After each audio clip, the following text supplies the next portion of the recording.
जय भारत साथियों, आप लोगों का स्वागत है हमारे YouTube चैनल में। बहुजन तक आप सभी का स्वागत करता है। आज हम जानेंगे कि हमारा जो संविधान है, इंडियन कॉन्स्टिट्यूशन, उसकी विशेषताओं के बारे में हम जानेंगे कि हमारा जो संविधान है उसकी क्या विशेषता है, उसमें क्या गुण है। तो हम जानते हैं कि हमारा संविधान अनेक प्रकार से एकदम अनूठा है। उसकी अनेक विशेषताएं हैं जो विश्व के अन्य संविधानों से अलग उसकी एक अपनी पहचान बनाती है। द्वितीय महायुद्ध के बाद स्वाधीन हुए नवोदित राष्ट्रों के संविधानों में हमारा संविधान सबसे अधिक चिरजीवी और समय की कसौटी पर सशक्त सिद्ध हुआ है। इसके साथ ही इसके बाद विश्व के विभिन्न देशों के जो नए संविधान बने उन पर हमारे संविधान का प्रचुर प्रभाव पड़ा है। जो हमारा संविधान है सबसे लंबा संविधान है।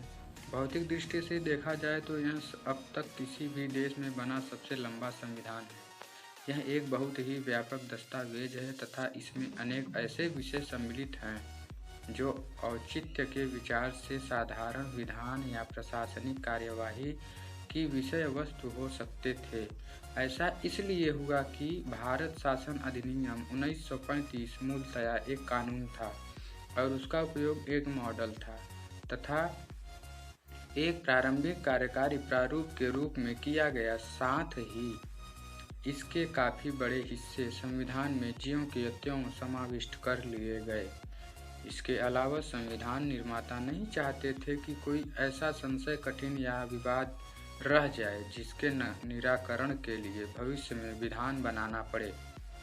संयुक्त राज्य अमेरिका में संघीय संविधान के अलावा प्रत्येक राज्य का अलग अलग संविधान है। फ्रेंड्स, आप सभी को बता देना चाहते हैं कि बहुजन मीडिया ही हम बहुजनों का एक शक्ति है, तो इसलिए आप लोगों से विनम्र निवेदन करना चाहता हूँ कि जिन जिन लोगों ने अभी तक हमारे चैनल को सब्सक्राइब नहीं किया है वो चैनल को सब्सक्राइब कर ले और बगल में बेल आइकन दिख रहा होगा उसको ज़रूर दबा दें। आगे हम लोग जानते हैं कि इसके विपरीत भारत के संविधान में न केवल संघ का बल्कि राज्यों का संविधान भी सम्मिलित है। भारत के आकार, इसकी जटिलताओं तथा विविधताओं के कारण भी देश के कतिपय क्षेत्रों अथवा जनता के वर्गों के लिए अनेक विशेष, अस्थायी, संक्रमणकालीन और विविध उपबंध करना आवश्यक हो गया। संविधान में प्रवर्तनीय अथवा न्यायालयों द्वारा लागू कराए जा सकने वाले मूल अधिकारों का एक व्यापक चार्टर ही समाविष्ट नहीं किया गया, बल्कि इसमें उन सीमाओं का वर्णन भी किया गया जिनके अंतर्गत इनका संचालन होना चाहिए। इसके विपरीत संयुक्त राज्य अमेरिका में अधिकारों की सीमाएं न्यायालय के निर्णय के लिए छोड़ दी गई थी। साथ ही हमारे संविधान में राजनीति के अनेक निर्देशक तत्वों और नागरिकों के मूल कर्तव्यों का विवरण शामिल किया गया है। भले ही उन्हें न्यायालयों के द्वारा लागू नहीं कराया जा सकता, पर आशा की जा सकती है कि उनसे सभी को राज्य न्यायालय तथा नागरिकों को मार्गदर्शन मिलेगा, लिखित अथवा अलिखित।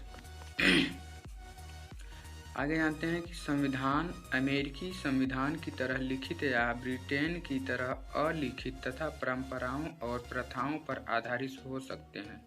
हमारा संविधान एक लिखित संविधान है, हालांकि परंपराओं और प्रथाओं की विशेष भूमिका को भी नकारा नहीं जा सकता, बशर्ते वे संविधान के उपबंधों के अनुरूप हों। आगे अनम्य अथवा नम्य संशोधन की कठिन या सरल प्रक्रिया के आधार पर संविधानों को अनम्य अथवा नम्य कहा जा सकता है।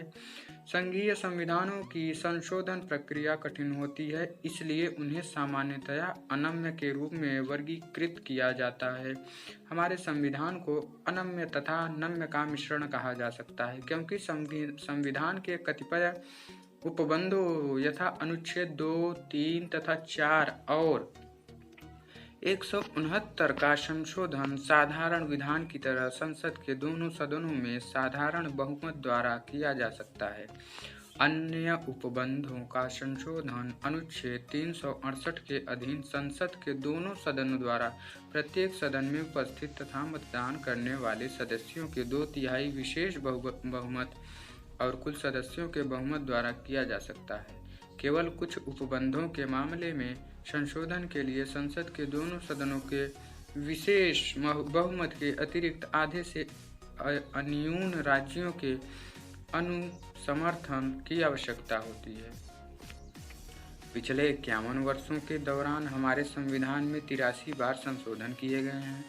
इसलिए यह तथ्य इस आरोप को झुठला देता है कि हमारा संविधान अनम्य है, परिसंघीय अथवा एकात्मक। आगे जानते हैं कि संविधानों को परिसंघीय अथवा एकात्मक में भी विभाजित किया जा सकता है। अमेरिकी संविधान पहली श्रेणी का और ब्रिटेन का संविधान दूसरी श्रेणी का एक अत्युत्तम उदाहरण है। एकात्मक संविधान में सभी शक्तियां केंद्रीय सरकार में निहित होती हैं और इकाइयों के प्राधिकारी इसके अधीन होते हैं तथा केंद्रीय सरकार के एजेंटों के रूप में कार्य करते हैं और केंद्र द्वारा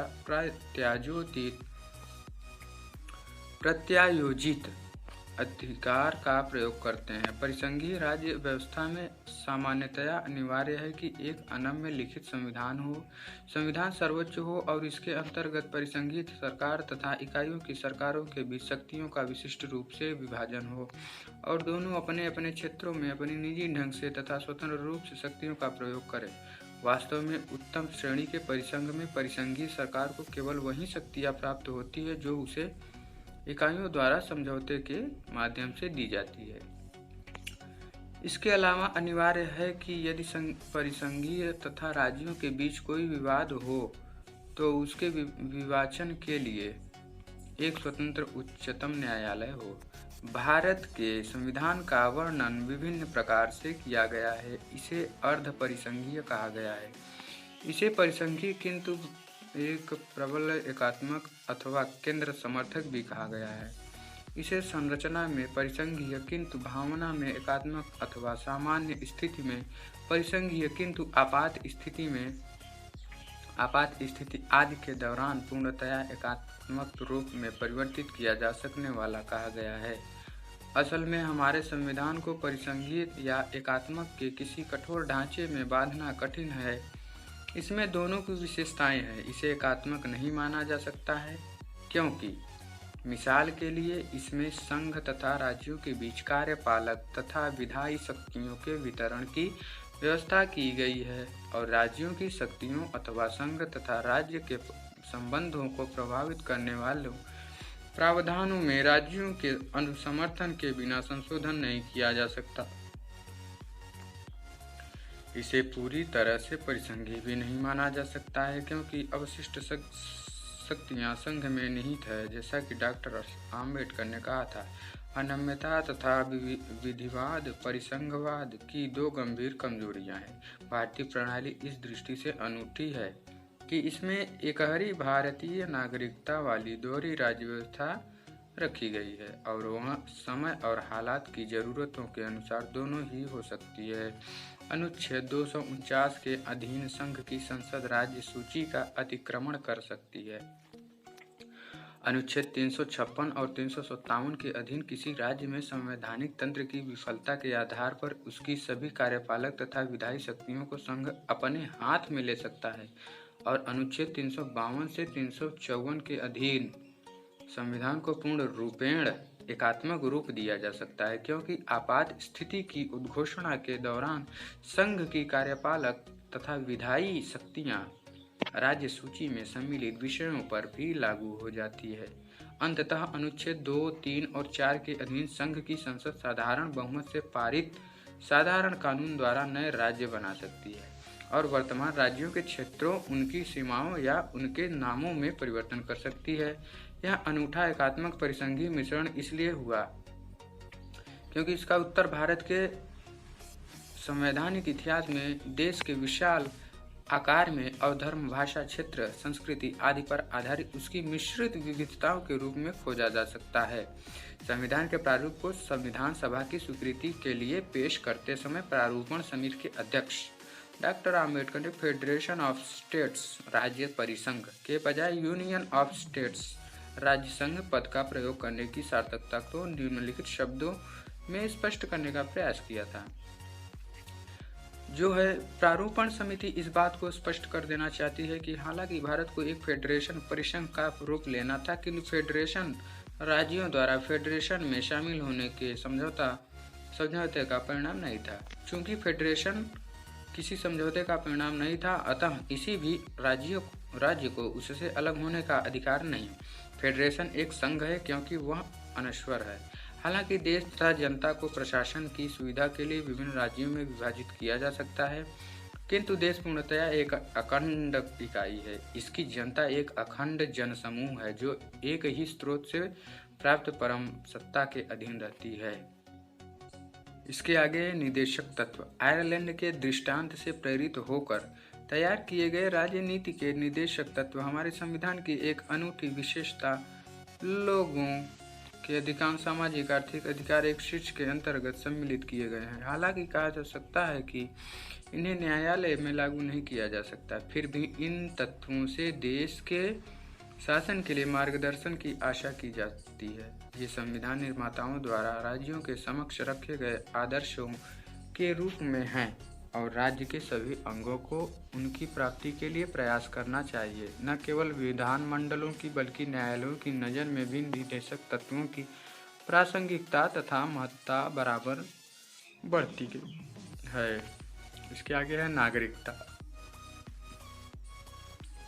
संविधान निर्माताओं ने एक एकीकृत भारतीय बंधुत्व तथा एक अखंड राष्ट्र निर्माण करने के अपने लक्ष्य को ध्यान में रखते हुए संघीय संरचना होने के बावजूद केवल एकहरी नागरिकता का उपबंध रखा। अमेरिका के विपरीत भारत में संघ तथा राज्यों के लिए कोई पृथक नागरिकता नहीं रखी गई है और समूचे देश में सभी को नागरिकों को बिना किसी भेदभाव से एक से अधिकार प्राप्त कराए गए हैं। केवल जम्मू कश्मीर जनजाति क्षेत्रों आदि को छोड़कर जहां कुछ विशेष संरक्षण प्रदान किए गए हैं। मूल कर्तव्य संविधान के 42वें संशोधन के द्वारा अन्य बातों के साथ साथ मूल कर्तव्य शीर्षक के अंतर्गत संविधान में एक नया भाग जोड़ा गया। इसमें भारत के सभी नागरिकों के लिए 10 कर्तव्यों की एक संहिता निर्धारित की गई है। वस्तुतः कोई भी अधिकार तदनुरूप कर्तव्य के बिना व्यवहार्य नहीं हो सकता तथा राज्य की ओर नागरिकों के राजनीतिक दायित्वों के प्रति सम्मान के बिना नागरिकों के अधिकारों का कोई अर्थ नहीं है। यह दुर्भाग्य की ही बात है कि नागरिकों के मूल कर्तव्यों की संहिता को हमने अभी तक वह महत्व नहीं दिया है जो उसे मिलना